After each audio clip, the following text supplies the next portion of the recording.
बोला कि निम्न त्रिघात बहुपदों के साथ दी गई संख्या उसकी शून्य है क्या, ऐसा हमें सत्यापित करना है। तो हमने जैसे द्विघात में सत्यापन किया था, द्विघात में क्या सत्यापन कर लिया था कि ये इसके शून्य है या नहीं है, तो बहुपद में ये मान लिख देंगे और ये मान लिखने पर अगर व्यंजक का मान शून्य आ जाता है तो क्या हो जाएगा, सत्यापित हो जाएगा। तो देख लेते हैं, एक क्वेश्चन हम करेंगे इसमें से। तो पहला क्वेश्चन इसमें क्या दे रखा है, देखिए 2x cube plus x square minus 5x plus 2। इसमें x के ये तीन मान आपको चेक करने हैं कि ये शून्य है या नहीं है। तो इधर लिखता हूँ मैं 2x cube plus x square P of x बराबर 2x cube plus 2x cube plus x square minus 5x, x square minus 5x plus 2 और जो सत्यापित करना है x के क्या क्या मान आपको लेने हैं यहाँ पे 1/2, 1 और -2, 1/2, 1 और -2। इन मानों को हमें चेक करना है कि ये दिए गए व्यंजक के शून्य है या नहीं है। तो पहला व्यंजक चेक कर लेते हैं। तो पहला मान क्या दे रखा है 1/2। तो 1/2 के लिए हम चेक करेंगे तो क्या हो जाएगा P of 1/2 equals 2 into x की जगह क्या लिखना है हमें 1/2, तो 1/2 और इसका क्यूब कर दिया, प्लस एक्स स्क्वायर, एक्स की जगह क्या आएगा 1/2 इसका स्क्वायर, माइनस 5 इंटू एक्स की जगह 1/2 प्लस 2। तो चेक करते हैं इसको, ये 2 इंटू 1/2 का क्यूब, क्यूब का मतलब 3 घात, 1 एकम 1 एकम 1/2 दूनी 4 दूनी 8, 2 का क्यूब कितना होता है 8 होता है, प्लस 1/2 का स्क्वायर कितना 1/4, माइनस 5 एकम 5/2, तो ये हो गया 5/2 प्लस 2। तो यहाँ आप देखेंगे 2 के पार्ट ऐसे ये 8 कैंसिल हो गया, 2 एकम 2, 2 चौके 8, तो 1/4 प्लस 1/4 माइनस 5/2 प्लस 2, तो कितना हो गया देखिए इसका लघुत्तम क्या आ जाएगा 4। और आप डायरेक्ट भी कर सकते हैं 1/4 और 1/4 कितना होता है 1/2 यानी आधा होता है, और ये 2 तो इधर आधा और 2 कितना हो गया 2.5 हो गया, और ये माइनस का क्या है 5/2, 5/2 का मतलब 5 का आधा, 5 का आधा भी क्या होता है 2.5 होता है, तो 2.5 में से 2.5 घटाएंगे क्या आ जाएगा 0 हो जाएगा। लघुत्तम के रूप में समझे आप, इसके बटे में कुछ भी नहीं 1 मान सकते हैं, 4 4 2 1 का लघुत्तम क्या आएगा 4, 4 का भाग 4 में 1 बार गया, 1 को 1 से गुणा कर लिया 1, फिर ऐसे ही 1 आ जाएगा, 2 का भाग 4 में कितनी बार जाएगा 2 बार, और 2 को 5 से गुणा करेंगे 2 पंजे 10, प्लस 1 का भाग 4 में कितनी बार जाएगा 4 बार, 4 दूनी 8। तो प्लस के नंबर देखेंगे, प्लस का 1, प्लस का 2, प्लस के 8 कितने हो गए 1 1 2, 2 और 8 10, 10 माइनस 10/4, 10 में से 10 घटा लिया कितना 0, 0 में किसी भी संख्या का भाग लगाते हैं ऑलवेज 0, इसका मतलब 1/2 यहाँ इसका शून्य प्राप्त हो रहा है। तो दूसरे व्यंजक को चेक करते हैं हम, दूसरा व्यंजक क्या दे रखा है 1, P ऑफ 1 की वैल्यू फाइंड करेंगे आप। तो जहाँ पे x आ रहा है वहाँ पे इस बार क्या लिखेंगे 1 लिखेंगे, तो 2x cube plus x square, x की जगह 1 स्क्वायर, माइनस 5x की जगह 1 लिखेंगे प्लस 2। तो ये P ऑफ 1 की वैल्यू क्या हो गई यहाँ पे 2 इंटू 1 का क्यूब 1 एकम 1 एकम 1 ही आ जाएगा, प्लस 1 का स्क्वायर भी 1 होता है, माइनस 5 एकम 5 प्लस 2, तो कितना हो गया 2 एकम 2 प्लस 1 माइनस 5 प्लस 2। तो धनात्मक चिन्ह एक जगह जुड़ेंगे, ऋणात्मक चिन्ह एक जगह जुड़ जाते हैं, तो 2 प्लस 1 3, 3 प्लस 2 कितना हो गया 3, 3 माइनस 2 और 1 3, 3 प्लस 2 कितना हो गया 5, 2 और 1 3 तो यहाँ पर ही हो गया, 2 और 1 3, 3 और ये लास्ट वाला 2 तो कितना हो गया 5, और माइनस 5, 5 माइनस 5 कितना हो गया 0, यानी कि P ऑफ 1 पे भी बहुपद की वैल्यू क्या आ रही है शून्य आ रही है, यानी ये भी इसका क्या है शून्य है। लास्ट वाला चेक कर लेते हैं -2, तो -2 x की जगह लिखेंगे आप, तो देखिए क्या हो जाएगा P ऑफ -2 की वैल्यू 2x क्यूब, तो मैंने लिखा 2x की जगह -2 और इसका cube, plus x square, x की जगह 2 लिखा मैंने, -2 x स्क्वायर, माइनस 5 x की जगह -2 प्लस 2, तो कितना हो गया देखिए 2 इंटू -2 का क्यूब, 2 दूनी 4 दूनी 8, लेकिन माइनस 3 बार आएगा, माइनस माइनस माइनस, तो माइनस माइनस क्या बन गया प्लस, और फिर प्लस माइनस क्या बन जाएगा माइनस, तो यहाँ क्या आएगा माइनस का 8 आएगा, 2 का क्यूब 8 होता है और माइनस का क्यूब होने की वजह से -8 हो गया ये।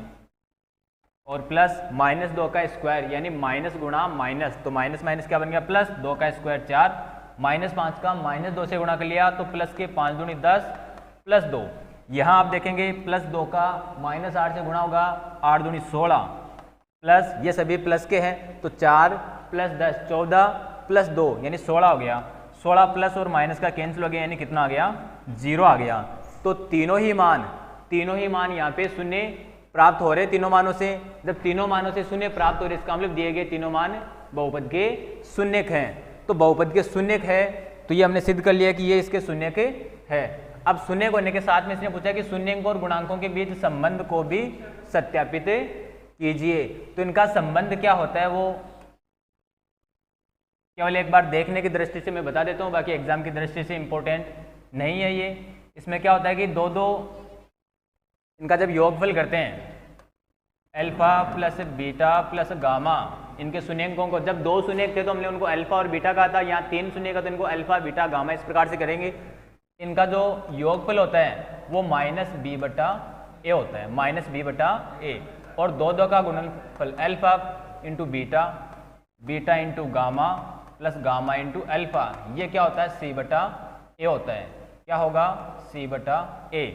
और इसके अलावा इनका गुणनफल alpha into beta into gamma ये होता है माइनस डी बटा ए। इनका सत्यापन आपको स्वयं को करना है।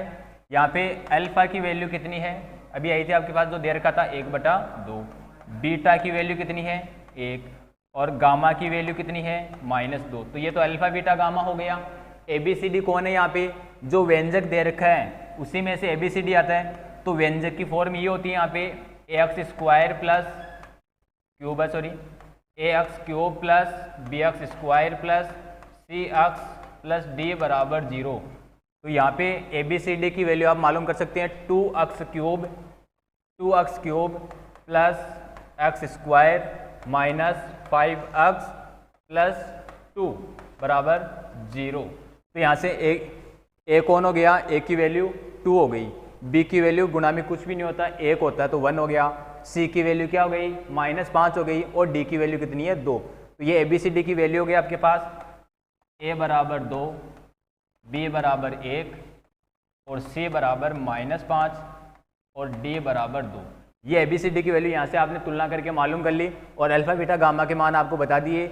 ये इनका रिलेशन होता है, जैसे 2 शून्यकों में आपने ज्ञात किया था वैसे ये तीनों संबंध आपको यहाँ पे स्थापित करने। पहले इसका मान प्राप्त करेंगे फिर इसका मान प्राप्त करेंगे, क्या दोनों मान बराबर आ रहे हैं। निश्चित रूप से अगर आप सही करोगे तो ये मान बराबर आएंगे।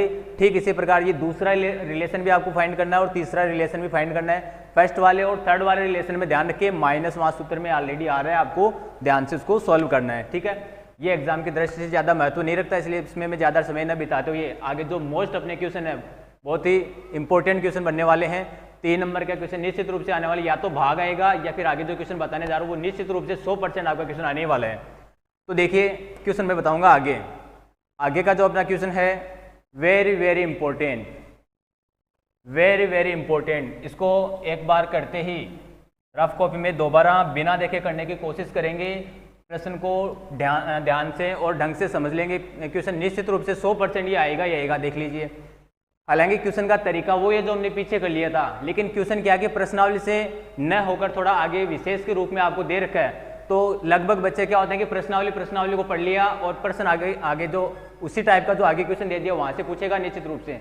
और एक बार बोर्ड के एग्जाम में क्वेश्चन आया हुआ था कि एग्जाम्पल्स बच्चों ने पूरे पढ़ लिए, एक्सरसाइज पूरी पढ़ ली, लेकिन क्वेश्चन जो अन्य उदाहरण इधर ऐसे एग्जाम्पल के तौर पे दे रखी थी, आपस में चर्चा के रूप में दे रखी थी, वहां से क्वेश्चन पूछ लिया और बच्चों ने किताब आके देख ली, सर यहाँ तक क्वेश्चन ही नहीं मिला, क्वेश्चन का है। अब क्वेश्चन वही किताब में दे रखा है एग्जाम्पल से कि जो एग्जाम्पल्स थे उसके भी जस्ट बाद में, इसलिए क्वेश्चन की महत्वपूर्ण स्थिति को देखते उसको ध्यान से आप समझने वाले हैं। यहाँ 2 शून्य का आपको दे रखे हैं, जब हम x बराबर अल्फा और x बराबर बीटा, x बराबर अल्फा और x बराबर बीटा 2 शून्य ज्ञात कर लेते हैं, तो इससे जस्ट पहले वाली स्थिति आपके पास क्या होती है, जब प्लस का अल्फा इधर आएगा तो माइनस हो जाएगा, तो x माइनस अल्फा बराबर 0। और x बराबर बीटा वाली कंडीशन में क्या लिखते हैं, अगर प्लस का बीटा है पक्षांतर होने के बाद में ये भी माइनस हो जाएगा, तो x माइनस बीटा बराबर 0। और इनका संयुक्त रूप जब हम मिला देते हैं तो वो एक गुणनखंड प्राप्त हो जाता है वहां से, और गुणनखंड का भाग लगाते तो नया गुणनखंड आता है और नए गुणनखंड से नए शून्य के प्राप्त हो जाते हैं। तो देखिए यहाँ x बराबर एल्फा, चूंकि x बराबर एल्फा p ऑफ x के शून्य के होने पर क्या होता है, x माइनस एल्फा बराबर 0, p ऑफ x का क्या होता है, गुणनखंड होता है, फैक्टर होता है। तो यहाँ पे शून्य का मैं क्या दे रखा है, देखिए 2 प्लस माइनस रूट 3, यानी प्लस का रूट 3 लेना है एक बार और दूसरी बार माइनस का रूट 3 लेना है।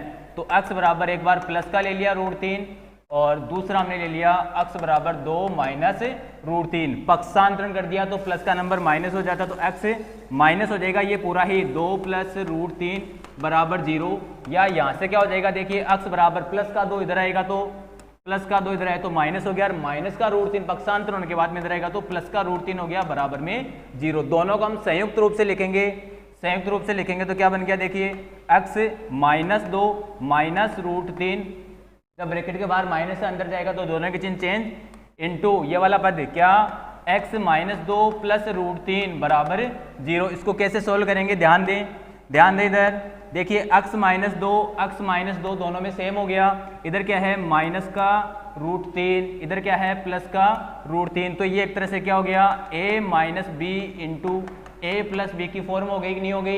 इस स्थिति में क्या लिखते हैं हम, ए स्क्वायर माइनस बी स्क्वायर लिखते हैं। तो यहाँ क्या लिखेंगे, इसको हम यहाँ लिखेंगे ए स्क्वायर यानी एक्स का स्क्वायर, एक्स माइनस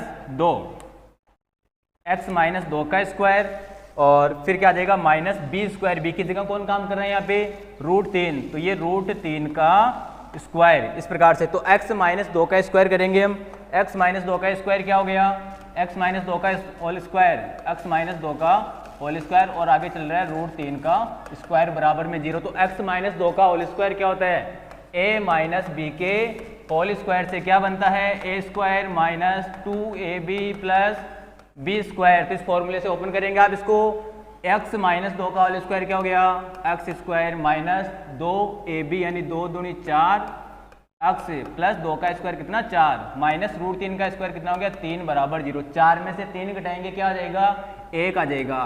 तो x square minus 4x plus 1 बराबर 0। ये क्या हो गया, दिए गए व्यंजक का पहला गुणनखंड हो गया।